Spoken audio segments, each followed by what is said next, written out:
Policy monitoring. Policy are a set of guidelines agreed on by organization of how things are supposed to be done or executed. And once you have a policy in place, you should be able to follow the policy. So it is the responsibility of the organization to form a policy guideline to let each department know what he or she is supposed to do. So the head of department will implement the policy on behalf of the organization. Policies are sometimes very rigid.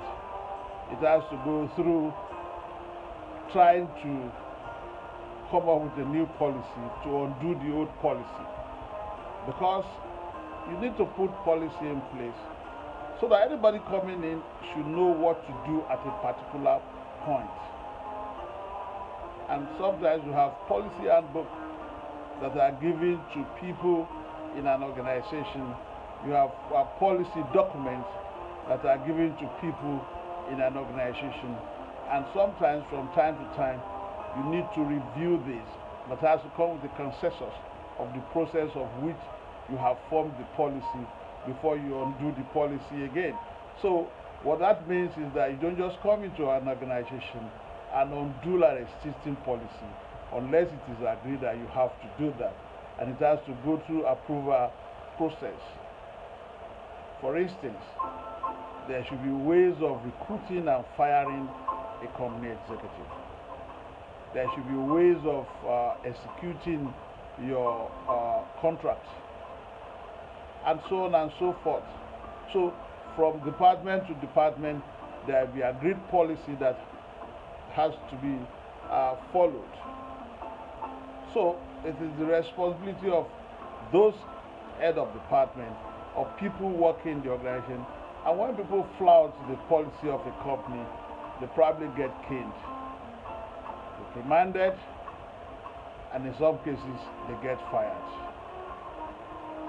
So if you're taking action, you have to ask if you don't know what is the policy of the company on this. The board can even fire the CEO that is contravening the policy of the company.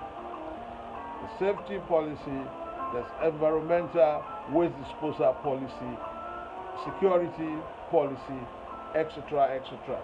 So therefore, for your businesses, wherever you operate, you should have operational guidelines and policies that you have to follow. In engineering, if you have such department, in marketing, product distribution, in research, in personnel, human relations, and human resource management or human capital management, in administration, in public relations, in finance and accounts, in general administration, in legal, in relationship with different stakeholders, especially government and the public sector. So, and if you're starting a business, you should come up with a policy guideline or get the consultant to come up with a guideline that will be studied and understood by everybody.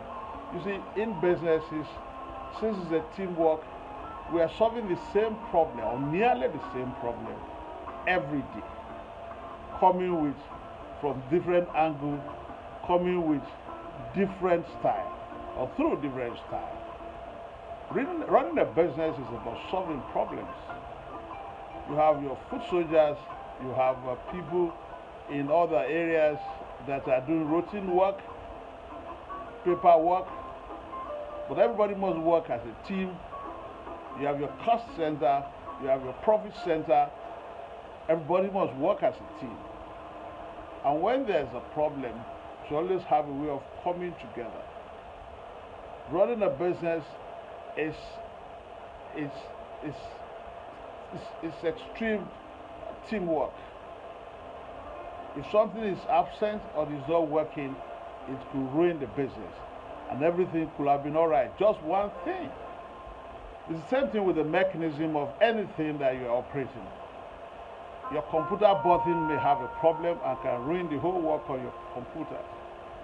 To on your fan, it will have a problem. To on your AC, everything could be working. The button could have a problem. So the same thing with business. So, and sometimes you have to keep reminding people what they know before. For some reason, they are what you call human error, and they do happen. It doesn't mean the person is bad. Continuous mistake may be bad, but again, it is recommended that minimally you should train and retrain your staff, even in areas you think they know.